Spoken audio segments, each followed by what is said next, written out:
everyone, so this is just a quick video on how to use Screencastify, how to get it set up, and mostly how to use it with Google Slides. So the first thing you need to do is you need to get Screencastify if you don't already have this. So if you are in Chrome, which you need to be in Chrome because this is a Chrome application, so either on a Chromebook or if you're on a computer, just make sure you're in the Chrome browser.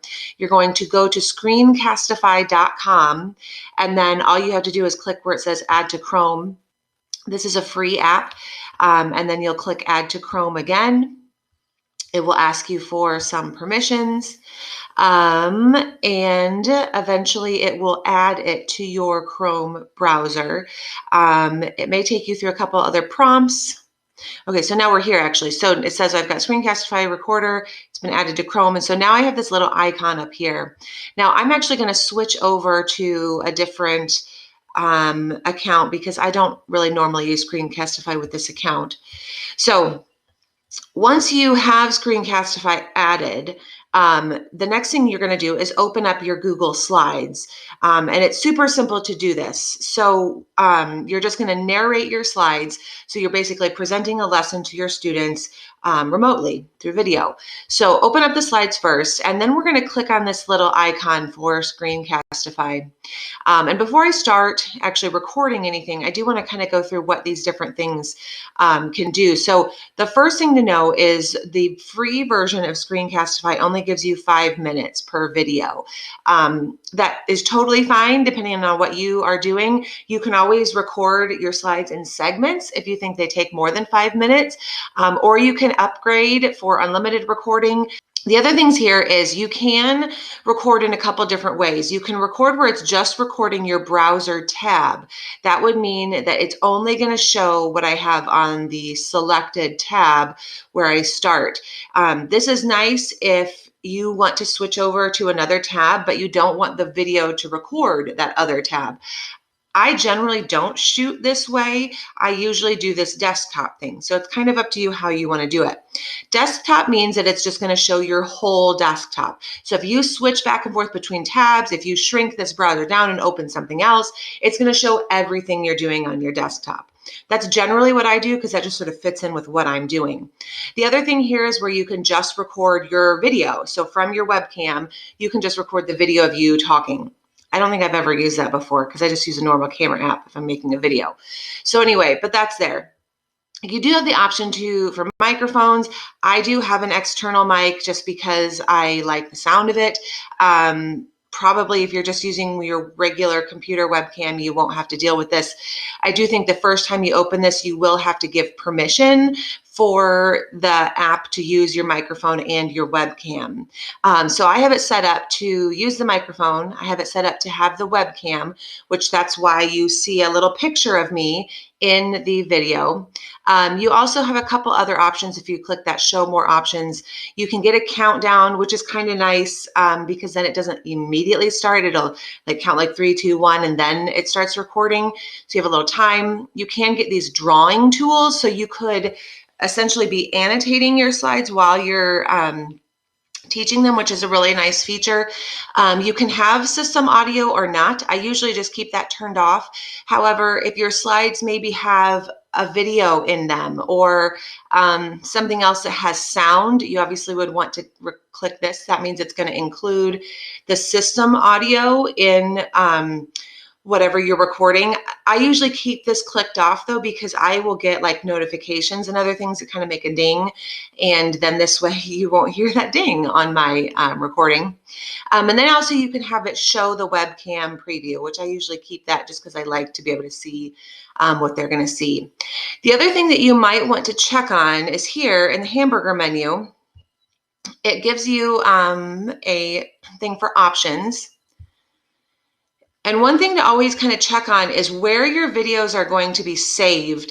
I'm not sure if this is the default, but I prefer this.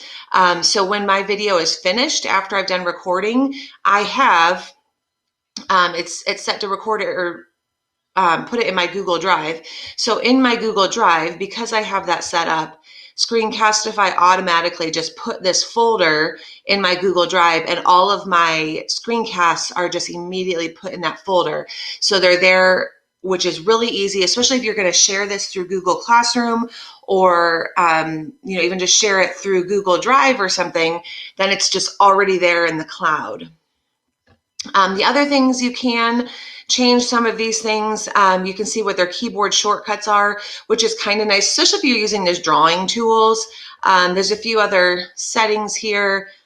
I don't really mess with any of these things, but those are also there. I'm just going to exit out of this tab.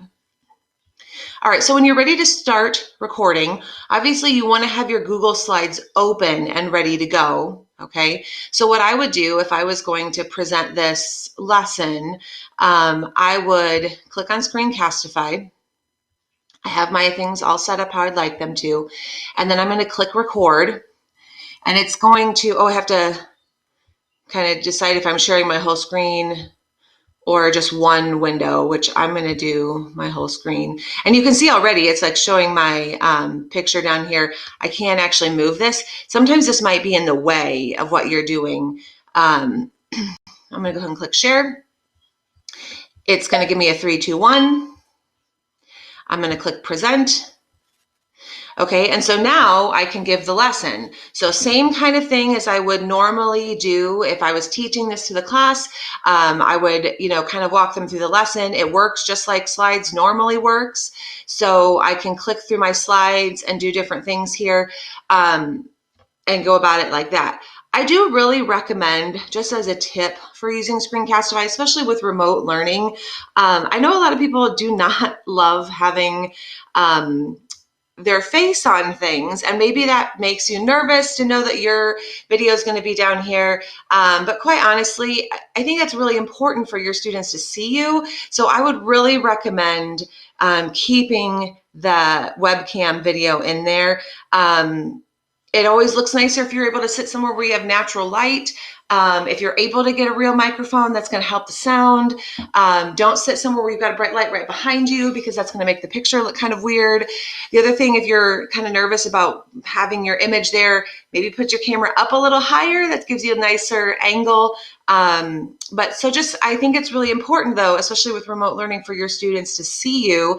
It's going to help them feel like it's more real and connect with that lesson more. But anyway, so that's how you get Screencastify set up. After you have finished your recording, I guess it's still recording right now. I'm going to click the stop sharing button. And so now it's going to immediately take me. Now I can give the last. Hang on, I gotta pause that. Okay, so it's gonna immediately take this to a screen where I can see what I just recorded.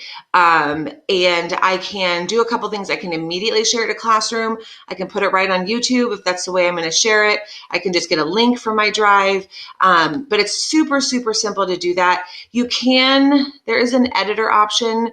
That used to be something you had to pay for, but maybe it does let you use it now. Oh no, you do need to pay for that, or it looks like you can get a free trial right now.